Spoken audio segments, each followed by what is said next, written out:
भारी कर देंगे। साइन ए बराबर 3/4 हो तो कॉस ए tan का मान ज्ञात करें। देखिए सुनिए, बोर्ड पर ध्यान दीजिएगा।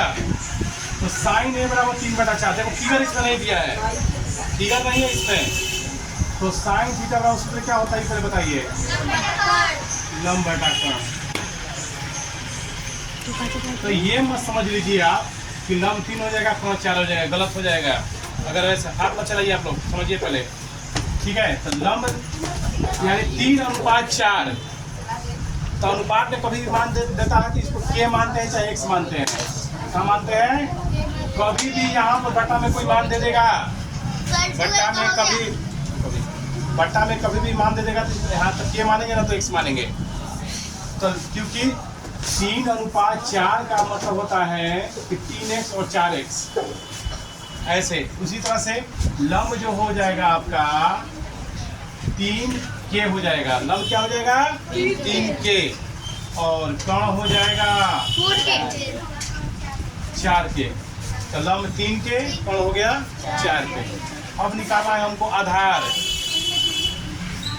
तो आधार बराबर है, नहीं पता है तो निकालेंगे। कोण स्क्वायर माइनस कोण का मान कितना है? 4k। लंब का मान 4 का स्क्वायर का मतलब कितना होता है? 16k square. और 3k का स्क्वायर का मतलब 9k स्क्वायर। 16 में से 9 गया, 16 में से 9 गया 7k स्क्वायर। 7 का वर्गमूल नहीं निकलेगा, छोड़ देंगे। नहीं, k स्क्वायर का वर्गमूल कितना होता है? k। तो आधार कितना हो गया? √7k। यानी लंब भी हो गया, कोण भी हो गया और आधार भी हो गया। हमको निकालना क्या है? तो निकालना है cos A और tan A का। तो cos थीटा का सूत्र क्या होता है? आधार बटा कोण। शुरू में लिखे थे आप सब। cos थीटा का सूत्र क्या होता है बच्चों? आधार बटा कोण। तो ये बताइए हमको कि आधार कितना दिया है इसमें? आधार √7 के। आधार कितना दिया है? आधार दिया है √7 के। और कोण का मान कितना है? 4k।